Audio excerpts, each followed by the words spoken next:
Hi, welcome to my YouTube channel. Don't forget to click subscribe and click the bell. My name. Meron na itong personal relationship sa Diyos? Hindi ka na. Okay, kaya patanggalin mo muna sa prohibiting para mag-flow yung kapangyarihan ng Diyos sa kanyang buhay. Okay? Sige lang. My name.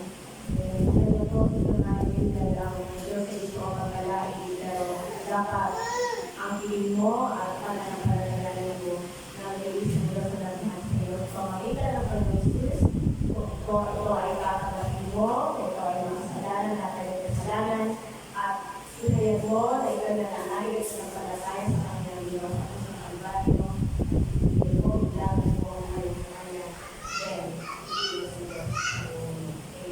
ngayon, ilagay ng kita sa simple panalangin ng katanggap. Ito mga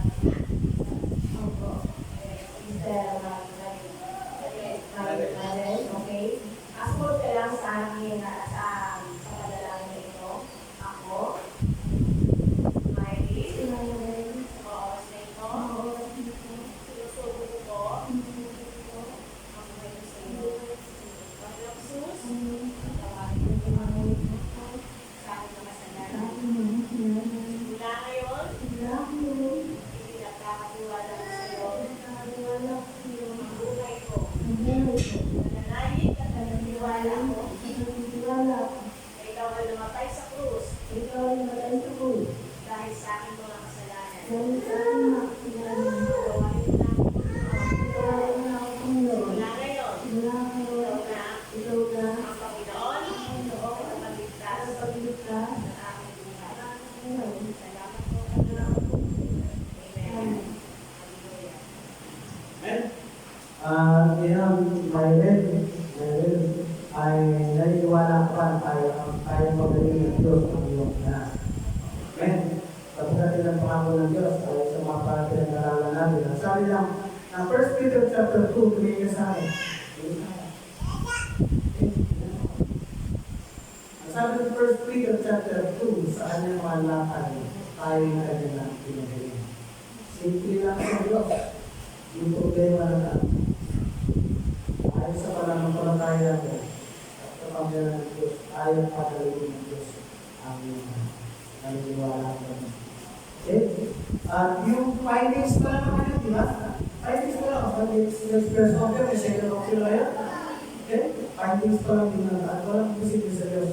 Kaya ito yung pangahawakan natin. Hindi ang statement na natin ito ngayon. Namin ito ng Diyos upang maarasan mo ang kapangyarihan ng Diyos sa iyong buhay o sa iyong buhay. Okay? Tayo magalaan. Sa pamilya na ako. Nakilang Diyos na magpangalaman ng bata. Stella. Nakilang Diyos na magpangalihan. Patuloy po kami kumalapit sa iyo, nagkakaisa, namin pa na pagpapalya, at aming makahawakan ang mga pangako mo sa iyong salita. Sabi mo sa Matthew chapter 19, verse 26, walang imposible sa iyo. Sabi mo sa Isaiah, Panginoon, ikaw ang pwedika ng langit at ng lupa at pati ng mga tao. Ibig sabihin, walang imposible sa iyo. Sinabi mo sa iyong salita sa 1 Peter chapter 2, verse 24, sa iyong malatay kami hindi ng pinagaling. Iniglaan mo lang si Stella na may findings na oriental sa kanyang puso. Ano ba ang pinagmulan ng lahat ng ito? Nananampalataya ko muli, Panginoon.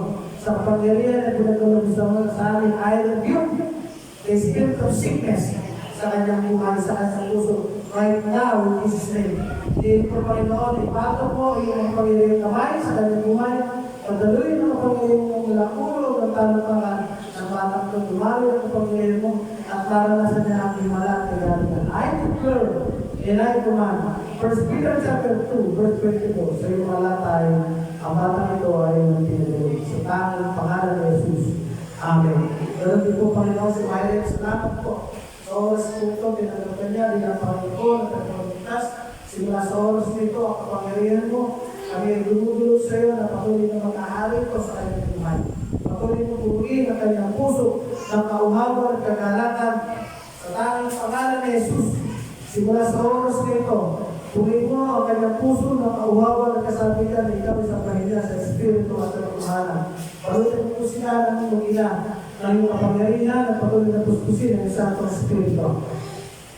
Sa tanging pangalan ni Jesus, patuloy po namin inisira at tagumpayan sa pangalan ni Jesus. Thank you for watching.